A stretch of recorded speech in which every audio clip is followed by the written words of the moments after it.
sou o professor Idelfrânio Moreira, do canal Física Marginal, participando desse projeto do Parceiros da Educação e do Centro de Mídias de São Paulo, para te falar sobre eletricidade. Você que está no terceiro ano, fase final de preparação para vestibulares e para o Exame Nacional do Ensino Médio, acaba sendo um assunto sempre muito importante.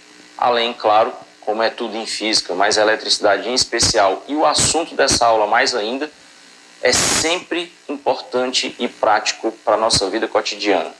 Muito além da profissão, mas tem a ver com o que acontece dentro da nossa casa, tem a ver com o que acontece onde a gente anda, tem a ver com o que acontece no nosso dia a dia. Então, hoje, nós vamos falar sobre o consumo de energia elétrica. E aí, para falar do consumo de energia elétrica, a primeira coisa que a gente pensa e lembra é na conta a pagar.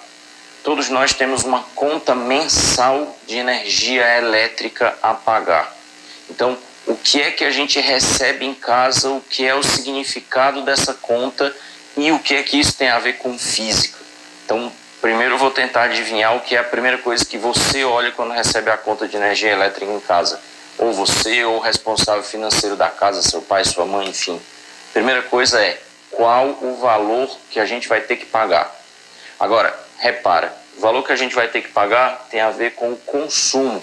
Quanto de energia elétrica foi consumido na residência durante aquele mês. Lembra que é uma conta mensal.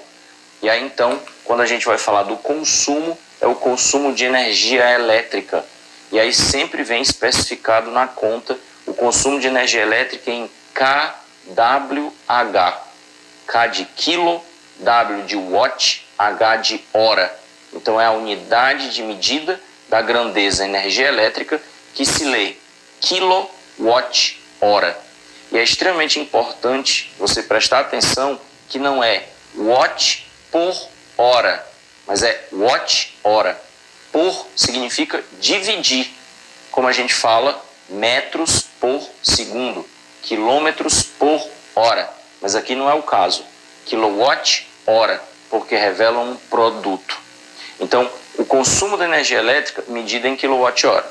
Quando você olha, então, na conta de energia, e aqui no meu exemplo tem um consumo de 206 kWh, pelos quais você vai pagar, nesse exemplo aqui, R$ 169,77. A composição do valor em reais tem a ver com a tarifa que se paga no local, tem a ver com impostos, tem a ver com tributos, porque afinal de contas a energia é gerada e é transportada e é distribuída desde a usina hidrelétrica que abastece a tua cidade, o teu estado, a tua região, até chegar à sua casa. Mas falando especificamente de física, então não vou focar no valor em real, mas vou falar do consumo. Então, como é que se determina o consumo da energia elétrica? A partir daí, o resto é uma regra de 3. Então, veja, nós temos em nossas casas, normalmente, instalado pela Companhia de Energia Elétrica local, a responsável por gerir tudo na região, os chamados medidores de energia elétrica. Muita gente chama o relógio medidor de luz. Presta bem atenção nas palavras que em física isso é importante. Nem é um relógio e nem é um medidor de luz. Isso tem a ver com o consumo de energia elétrica. Então, a companhia de energia elétrica fornece energia elétrica, você consome uma certa porção e ela precisa medir para poder te cobrar isso mensalmente. Nós temos medidores de 3 tipos. Os medidores eletrônicos. E aí esse você não tem o que fazer. É um display digital, chega lá e já vê quanto é que está marcado. Nós temos medidores que são analógicos, os chamados ciclométricos. Normalmente você vê um disco que fica girando e quanto mais rápido ele está, é porque mais energia elétrica está sendo consumida, é porque tem mais aparelhos ligados na casa. E aí eu queria focar no terceiro tipo, provavelmente o mais antigo, o mais simples, mas também o que já virou questão, inclusive de Enem em anos anteriores, que são os medidores analógicos, ou seja, os de ponteiro. E aí, quando fala de ponteiro, você tem vários ponteiros para fazer a leitura do consumo de energia elétrica. Lembrando que esses medidores são instalados quando a construção é feita. E a partir do momento em que você se coloca como usuário da companhia de energia elétrica, ou seja, que é ligada, como a gente fala, à energia elétrica da casa, o relógio começa a funcionar. E ele funciona continuamente. Então ele está sempre marcando o valor que ele está marcando é a quantidade de energia elétrica consumida desde que o medidor foi ligado. Então ele está sempre marcando o valor consumido até aquele instante, desde quando ele estava zerado, desde quando foi startado o funcionamento. E aí, pensando nos medidores de ponteiro, como são vários para compor a medida, então é importante lembrar, e aí agora a gente escapola um pouquinho da eletricidade e vai lá na mecânica, mas a física é tudo uma coisa só, a divisão em mecânica, termologia, ótica, ondulatória, eletricidade, isso é didática, mas tudo é lei da natureza, tudo é universo, tudo é física, tudo é ciência. Então vamos falar um pouquinho de mecânica, transmissão de movimento circular. E aí só para lembrar uma coisa bem específica, quando você tem engrenagens, repara o funcionamento dessas engrenagens. Na hora que uma engrenagem gira para um lado, força a outra engrenagem a girar no sentido contrário. Então isso acaba sendo importante porque quando a gente olha para os relógios medidores de consumo de energia elétrica, ele precisa de um ponteiro para marcar a unidade da medida, outro para marcar a dezena, outro para marcar a centena e outro para marcar a milhar. Milhar vem de mil, assim como quilo é o prefixo que significa mil. Então, quando você tem energia elétrica medido o consumo em quilowatt-hora, então quilo, milhar. Então, se tem milhar, tem centena, tem dezena e tem unidade. Daí que eu preciso de 4 ponteiros. São 4 engrenagens conectadas como aquelas que eu mostrei anteriormente. Então, o ponteiro da unidade gira no sentido horário, o da dezena no sentido anti-horário. E, alternadamente, o da centena no sentido horário e o da milhar no sentido anti-horário. Então, isso pode ser confuso. Se você nunca reparou, vale a pena olhar o medidor que tem na tua residência, que tem no teu prédio, que tem no teu condomínio. Se for esse tipo de ponteiro, você vai ver essa situação interessante lá. Então, veja, independente do tipo de medidor, se ele está sempre marcando tudo que foi consumido desde que você começou a ser um cliente, um usuário, até aquele instante, como é que se determina o consumo de um determinado mês?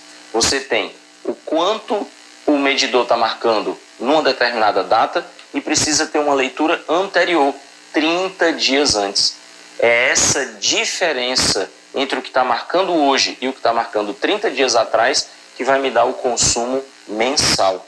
E é assim que é determinada a quantidade de energia elétrica consumida. A partir daí, como eu disse antes, colocando tributo, colocando encargo, colocando imposto, de distribuição, de geração de energia, de transmissão, mais a tarifa local, mais as bandeiras. A gente sabe que hoje em dia, por conta da alta demanda de geração e distribuição de energia, e por conta também do sistema de energia elétrica do país, depender essencialmente de usinas hidrelétricas. Então, a gente acaba tendo, às vezes, sobrecarga do sistema, a gente já passou por apagões.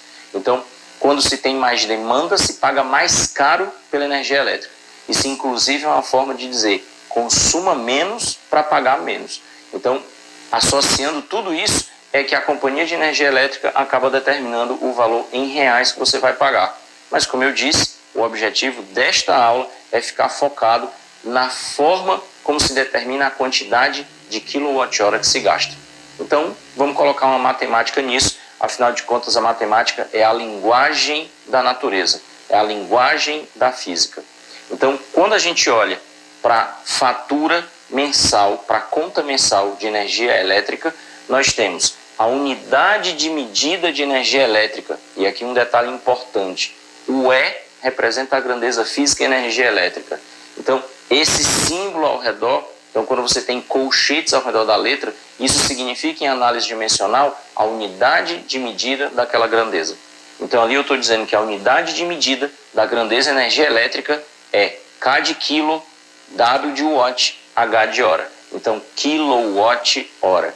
E isso é a unidade prática. Eu vou já te dizer porque é que essa é a unidade prática. Primeiro, porque unidade de medida mesmo é o watt, que é a medida de potência, e é hora, que é a medida de tempo. Aquele K representa uma quantidade, é quilo, é 1000, é 10 elevado à terceira. Isso por quê? Porque se eu vou somar as potências de todos os aparelhos ligados na casa, facilmente vai passar de 1000 watts. Então, é mais fácil você trabalhar com 1 kilowatt do que 1000 watts, em termos de número, em termos de conta, em termos de cálculo. Inclusive, para impedir que a tua conta mensal de energia elétrica viesse em potências de 10, ou seja, em notação científica. Então, acaba sendo uma unidade prática, porque você associa as quantidades em 1000, em quilo, tá? Agora, repara então que unidade mesmo é o watt-hora. O K representa quilo, que é um prefixo. Então, olhando para as unidades de medida, a gente deduz qual é a fórmula para o cálculo da energia elétrica. A energia, então, é watt vezes hora. Então, é o watt, a unidade de medida de potência, hora, a unidade de medida de tempo. Então, a energia elétrica pode ser calculada pelo produto da potência vezes o tempo. Aqui, então, a gente já tem uma dica importante. Idelfrânio, se eu quiser economizar no consumo de energia elétrica da minha casa, o que é que eu preciso fazer? Duas ações principais: usar aparelhos de menor potência ou deixar a maior quantidade de aparelhos possível desligado e usar pelo menor tempo possível. Repara que aqui você tem uma proporção direta. Diminuiu a potência, diminui o consumo de energia elétrica. Diminuiu o tempo, também diminui o consumo de energia elétrica. Então, energia elétrica como produto, potência vezes tempo. Por isso que é medido em watt-hora ou kilowatt-hora, e é por isso que não fala por, porque não é divisão, é um produto. E aí uma coisa importante que não se pode deixar de falar. Mas, Idelfrânio, toda vez que eu estudo física, os professores, os livros, as videoaulas, as questões de prova falam em Sistema Internacional de Unidades, o famoso SI. Essa você chamou de unidade prática e o tempo está medido em hora, não está medido em segundo, como normalmente se fala no Sistema Internacional de Unidades. E aí é uma coisa que vale a pena ser comentado. Quando a gente fala no Sistema Internacional de Unidades, de fato, potência pode ser medida em watt, mas o tempo não é medido em hora, o tempo é medido em segundos. E aí então você tem um nome para essa unidade de energia. Energia como potência vezes tempo é medida watt segundo. Então isso é chamado de joule. E essa é a unidade no sistema internacional que você está acostumado a medir energia. Energia medida em joules. Porque energia é o produto, potência tempo, joule é o produto, watt segundo. Na prática, por que eu não uso o tempo em segundos? Pense, é uma conta mensal. Um mês tem 30, 31 dias. Cada dia tem 24 horas, cada hora tem 60 minutos, cada minuto tem 60 segundos.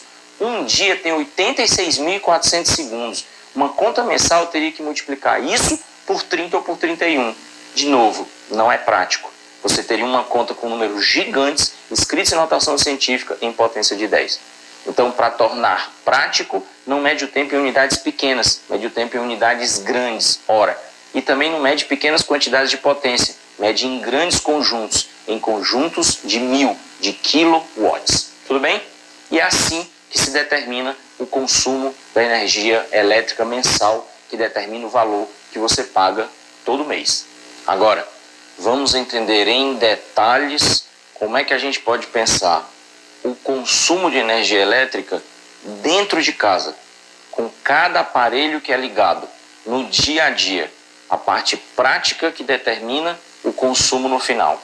E aí a gente vai pegar um exemplo bem fechado, bem prático, que é para ficar a ideia na cabeça a partir de uma coisa que a gente está acostumado a fazer. Imagina que no seu quarto tem uma única tomada, e a gente sabe que facilmente a gente tem mais de um aparelho para ligar numa tomada. Existe uma saída muito simples, que é usar um conector chamado conector T ou conector Benjamin, ou simplesmente T, dependendo do local onde você está. Então, o que é que esse conector T faz? Ele transforma, na prática, uma tomada em 3. Então, você tem numa tomada os dois buraquinhos que determinam a diferença de potencial, e aí vou supor uma tomada de 220 volts de DDP, e vou imaginar que esses 220 volts de diferença entre os potenciais é porque um lado tem menos 110 volts e o outro lado tem mais 110 volts. Podia ser 0 e 220, a diferença ia continuar sendo 220. Então, só para a gente ficar ligado que existe um polo negativo e um polo positivo. Então, o que o conector T faz é permitir que todos os aparelhos da casa fiquem conectados a essa diferença de potencial, que está lá disponível o tempo inteiro, providenciado pela usina geradora de energia elétrica, pela redistribuição, os fios, nos postes, o gerador, até chegar na tua casa. Então, essa diferença de potencial, ela está sempre disponível lá. Agora, repara, eu estou imaginando aqui 3 aparelhos para conectar nessa tomada. Vou pensar num aparelho mobile, pode ser um tablet, pode ser um note, pode ser teu computador de mesa, sei lá, o smartphone e um ventilador. Agora, repara que aqui eu tenho tudo desligado. Então, aqui as chaves estão todas abertas. Então, ninguém ainda está funcionando. E aí, repara o que vai acontecer. Na hora em que você acionar o circuito, você vai estar disponibilizando tanto o potencial positivo quanto o potencial negativo para qualquer um dos aparelhos. Então, pense comigo. O que acontece quando você aciona um circuito elétrico? Lembrar que um circuito elétrico é composto pelo aparelho, pela fonte de DDP e pelos fios de ligação. E os fios são condutores. E o que é condutor em eletricidade? Conduz o quê? Conduz corrente elétrica. E a corrente elétrica é o que mesmo? É a corrente de elétrons livres no material. Então, todos os circuitos são compostos de materiais, aqui eu estou falando de metais. Se você olha para o átomo do metal, pelo menos um elétron das camadas eletrosféricas consegue se soltar do átomo. Então, ele fica livre dentro do material. E quando é acionado por uma diferença de potencial, recebe a ação de força elétrica e entra em movimento. Então, eu estou representando aqui os elétrons livres desse trecho do circuito do ventilador por um único elétron livre, tá? Repara, uma bolinha vermelha com um sinal de negativo. A chave ainda está aberta, então ainda não tem diferença de potencial estabelecido nesse condutor. Não tem campo elétrico, não tem força elétrica. Se não tem força elétrica, o elétron não sai do lugar. Agora, repara o que acontece quando a gente fecha a chave. Ao fechar a chave, você estabelece uma diferença de potencial nessa parte do circuito, gerando um campo elétrico no interior desse condutor, gerando força elétrica sobre os elétrons livres, o que coloca-os para andar. Lembrando, se o elétron livre ele se soltou de um átomo do metal, imagina quantos átomos tem nessa parte do circuito. Se cada um deles solta um elétron livre, você tem uma corrente elétrica estabelecida aí. E isso vai acontecendo em sucessão. Repara que se você liga o segundo aparelho, então agora você tem 2 correntes elétricas funcionando. E se você liga o terceiro aparelho, você tem 3 correntes elétricas funcionando naquela mesma tomada por conta do conector. Todos os aparelhos submetidos à mesma diferença de potencial. Cada aparelho com a sua corrente elétrica própria. Porque, convenhamos, a corrente elétrica que faz um ventilador funcionar não é a mesma necessária para um smartphone, não é a mesma necessária para um notebook, mas a DDP é a mesma. Isso é tão verdade que, se você liga um aparelho por vez, ele não interfere no funcionamento do outro. Então, o meu ventilador está funcionando, os outros aparelhos estão desligados. Qual é a DDP naquele ventilador? 110 volts. Providenciados por quem? Pela usina hidrelétrica, pelo sistema de distribuição, pelos fios nos postes, pela tomada, pelo conector T. Ao fechar o segundo aparelho, isso não mexe na usina hidrelétrica, não mexe na tomada, não mexe na DDP. Então, também não mexe no funcionamento do aparelho, o que é muito racional. Não teria lógica num circuito elétrico residencial eu ter uma ligação de tal maneira em que o funcionamento de um aparelho interferisse no outro. Delfrânio, isso acontece na minha casa às vezes. Isso quer dizer que tem alguma coisa errada no circuito? Chama o eletricista para verificar. Então, quanto mais aparelhos você liga na casa, mais correntes elétricas você tem atuando ali. E aí pense comigo. A gente está falando então agora que para calcular o consumo de energia elétrica da casa, isso tem a ver com quantos aparelhos estão ligados, isso tem a ver com a potência de cada aparelho. E quando a gente fala potência, a gente fala da capacidade de realizar trabalho durante um certo tempo. realizar trabalho é transformar energia. Para pensar comigo. Eu dei o exemplo de um smartphone. O smartphone, o que é que ele te fornece de energia? O smartphone, você olha para ele e a tela brilha. Então ele emite luz, energia luminosa. Você põe ele no ouvido ou então liga no Viva Voz e você escuta som. Ele emite energia sonora. Se você lembrar que a energia não se cria, ela se transforma, então nós vamos entender que foi a energia elétrica obtida através do circuito elétrico, dos fios, da tomada, da redistribuição de energia elétrica, da usina hidrelétrica, foi essa energia elétrica, aquela que você paga, que se transformou nos tipos de energia que fazem o aparelho funcionar.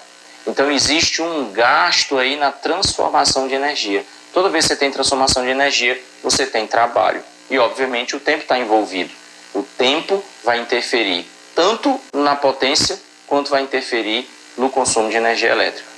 Quando a gente fala de unidade de medida de potência, a gente está falando da unidade de medida de trabalho, que eu acabei de dizer, é como se fosse energia, trabalho é a transformação de energia, então a gente já viu que é medida em joules pelo Sistema Internacional, e aqui é por segundo, porque a definição diz que potência é trabalho dividido pelo tempo.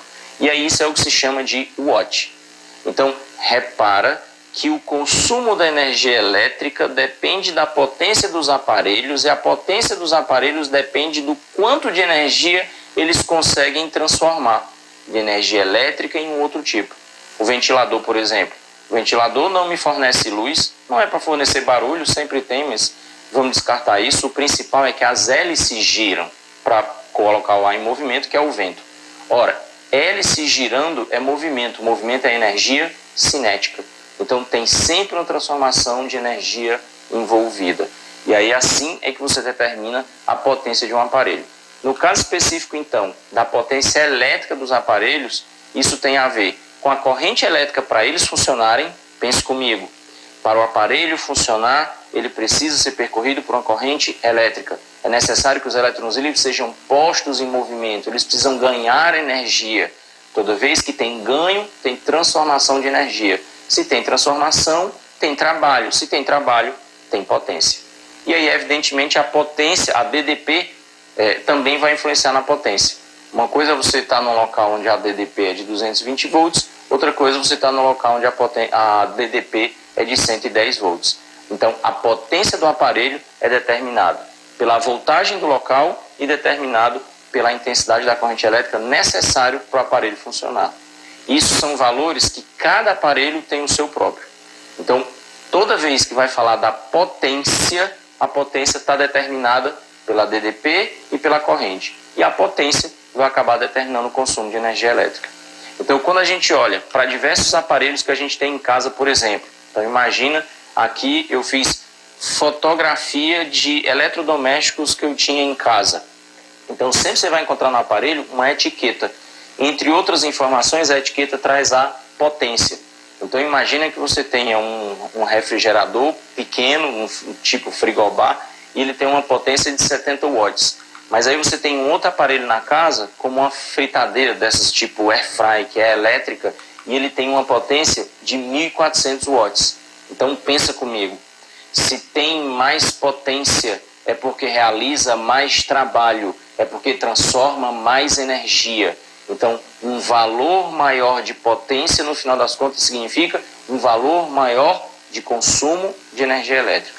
Claro que você pode compensar pelo tempo de uso, mas normalmente, quanto maior a potência do aparelho, mais vilão ele é no consumo de energia elétrica.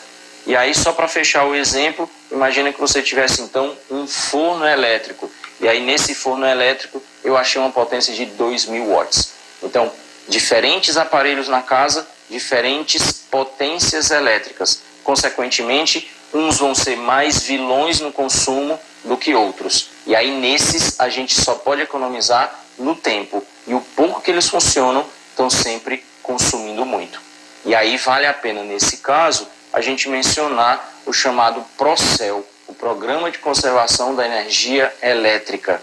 O que é que significa isso? Quando você vai comprar esses aparelhos, existem etiquetas que mostram a eficiência do aparelho.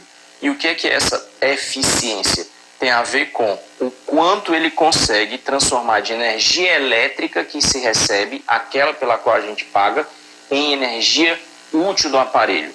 Então, quando eu falo de energia útil, vou te dar um exemplo e aí vou falar de lâmpadas, que são coisas bem comuns. E aí eu vou falar das lâmpadas que se encontram hoje facilmente no mercado, outras que você encontra já de um tempo e algumas que você nem encontra mais para comprar. Você sabe de que lâmpadas é que eu estou falando? Lâmpadas incandescentes. Essas aqui foram as que nós sempre consumimos no país, mas agora elas não são mais fabricadas. Muito provavelmente você não encontra mais para comprar. Depois delas vieram as lâmpadas fluorescentes, que logo no começo eram aquelas lâmpadas bem compridas que encaixavam num sistema de engate muito esquisito. Depois se criou lâmpadas fluorescentes de rosca, assim como as lâmpadas incandescentes. E agora, por último, uma nova tecnologia que a gente paga mais caro por ela, mas eu vou te mostrar que acaba se pagando ao longo dos meses. Então você paga caro pelo objeto, mas ele vai valer muito mais a pena depois, que são as lâmpadas de LED, né? E a física dos LEDs valeu inclusive prêmio Nobel. E aí vamos entender por quê. O que acontece é que em todo o processo de transformação de energia, sempre tem uma parte da energia que é desperdiçada, que é dissipada. Significa dizer que você não consegue um rendimento de 100%. Deixa eu te explicar. Para que a gente quer uma lâmpada? Uma lâmpada é uma luminária. A gente quer que ela emita luz. Mas eu não gero luz, a energia luminosa não é criada, ela é transformada. Então eu uso energia elétrica, a energia do movimento dos elétrons livres na corrente elétrica para transformar isso em luz. Mas na transformação de energia elétrica em energia luminosa não existe um rendimento de 100%, ou seja, eu pago para a companhia de energia elétrica, vou chutar um número esdrúxulo aqui, primeiro que me vier na cabeça, 100 kWh de energia elétrica. Eu não consigo transformar em 100 kWh de energia luminosa. Tem sempre uma porção de calor envolvida.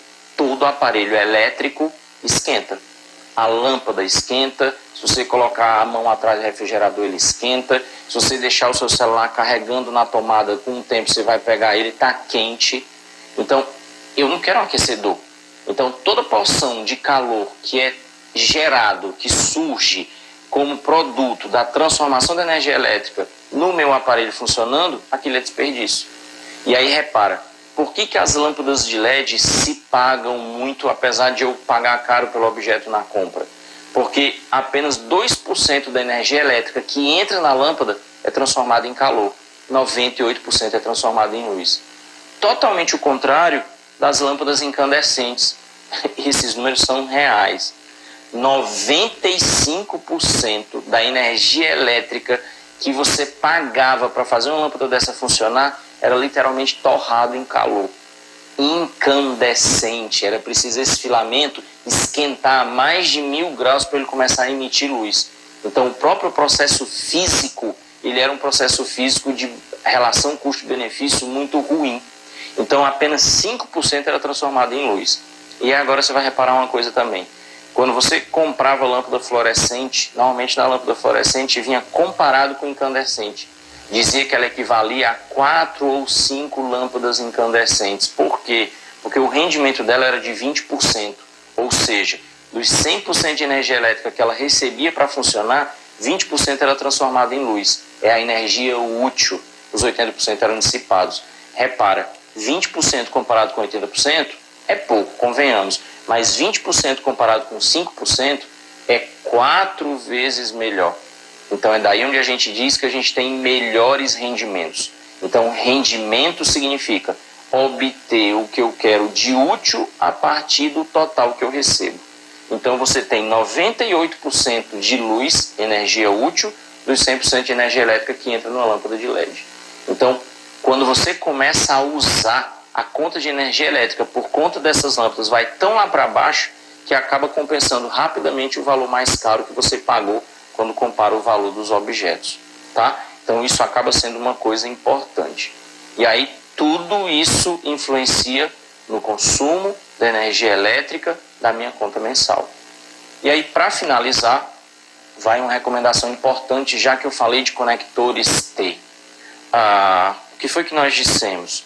Que um conector T transforma uma tomada em 3. E aí nós também dissemos que se você tem 3 aparelhos ligados, são 3 correntes elétricas. E aí também nós dissemos que as correntes elétricas são correntes de elétrons livres em movimento dentro do fio, mas que para que esses elétrons entrem em movimento, eles têm que receber energia elétrica, que vai se transformar em algum outro tipo de energia nos aparelhos. E por último, nós dissemos que sempre tem uma porção de calor envolvido nessa transformação de energia. Então pensa comigo, quando você liga os aparelhos na tomada, sempre tem calor sendo liberado ali. Quanto mais aparelhos ligados, mais correntes elétricas, mais transformações de energia, mais energia dissipada na forma de calor. Então, não adianta pensar que conector T é Lego. Tem gente que acha que não é muito esperto. Se eu tenho um conector e transformo uma tomada em 3, se eu colocar 2 conectores, eu vou transformar uma tomada em 5 e assim sucessivamente. E aí a pessoa acha que resolve um problema de ordem prático e que isso é muito inteligente e muito bacana, que é sair colocando vários aparelhos ligados na mesma tomada. E aí é só você pensar que quanto mais aparelhos elétricos você liga numa mesma tomada, mais correntes elétricas passando pelo mesmo local, mais transformações de energia acontecendo ali e mais calor é liberado. Ora, quando a gente olha para isso, a gente está vendo borracha e plástico, que são materiais não condutores ou isolantes elétricos, que servem exatamente para isolar as correntes elétricas que estão acontecendo ali dentro, porque lá dentro tudo é metal, tudo são condutores de corrente elétrica. Então, exatamente os plásticos e as borrachas que são necessários para o isolamento, eles são suscetíveis ao derretimento e ao superaquecimento. Então, é por isso que não se pode juntar muitos aparelhos numa tomada só. Você sequer pode juntar muitos aparelhos num circuito de uma casa, então tudo tem que ser dimensionado. O que é esse dimensionamento? É você pensar qual é a quantidade de energia elétrica, de corrente elétrica que aquele teu circuito suporta. Então, tudo tem uma matemática envolvida, que tem a ver com a potência do aparelho, com a DDP do local, com as correntes envolvidas. É por isso também que não é recomendado se colocar, por exemplo, roupa para secar naquela grade quentinha que tem atrás da geladeira, atrás do freezer. Então, de novo, a questão de ordem prática. Eu preciso lavar minha farda, é de noite, já é tarde, ela tem que secar para amanhã de manhã. Então eu lembro que atrás do refrigerador, atrás da geladeira, tem uma grade. Essa grade libera um calor, se eu colocar ela pendurada ali, dá certinho. Coloco os pregadores, ela fica ali e amanhã ela está sequinha. Mas aí pensa comigo, a geladeira funciona com corrente elétrica. Então tem transformação de energia ali. Então tem calor sendo liberado. Mas aquele calor, ele precisa ir embora para não superaquecer o aparelho. Bom, e por falar nessas coisas, uma dica que vale super a pena também é dar uma olhada no site da ANEEL, a Agência Nacional de Energia Elétrica. É o órgão oficial brasileiro que gere todo o sistema de energia elétrico brasileiro, desde a produção, a transmissão, distribuição, cálculo de consumo, tudo. Então é uma boa maneira que a gente tem de aprender olhando informações nos órgãos oficiais. Assim como antes eu tinha dito lá pelo meio da aula sobre o Programa de Conservação da Energia Elétrica, do selo Procel, também tem um site próprio. Se você pesquisar lá, vai encontrar também informações sobre o Programa de Etiquetagem dos Produtos em relação à eficiência energética, que é o que a gente falou sobre rendimento. E aí agora dá até para entender melhor, depois que a gente falou sobre essa história de não existe rendimento de 100%, o que é que faz com que o aparelho seja eficiente. Então, o aparelho eficiente é aquele que tem melhor rendimento. Melhor rendimento, no final das contas, é aquele que aquece menos. Então, ele tem menos desperdício na transformação da energia elétrica num outro tipo de energia. E por falar nisso, vai acabar aparecendo nas tuas pesquisas também, procurando na internet, o Programa de Redução de Ruído. e principalmente ligado a ventiladores, por exemplo. O ventilador é bacana para produzir um vento bacana para você dormir tranquilo, mas se ele for muito barulhento, e aí pensa comigo, barulho é som, som é energia sonora. Então a ideia é que os fabricantes consigam um tal esquema de produção onde você tenha cada vez menos barulho produzido. E hoje existe um selo de ruído, que é exatamente identificando quais são os aparelhos que produzem mais ruído e os que produzem menos ruído. Em termos de física, o que é que significa? Aqueles que desperdiçam mais energia elétrica na forma de calor, então são menos eficientes, e o contrário. Então, quanto mais eficiente é o aparelho, menos barulho ele vai produzir no final das contas. Menos barulho e menos calor. Na ANEEL, você também vai encontrar, e aí também é bacana isso, você consegue baixar gratuitamente a ANEEL Consumidor, que é o aplicativo que te permite, entre outras coisas, entender a tua conta de energia elétrica e até estimar. Então pensa comigo, você tem como prever a sua conta mensal de energia elétrica. Não precisa ficar acompanhando só o relógio medidor, como a gente falou ao longo da aula.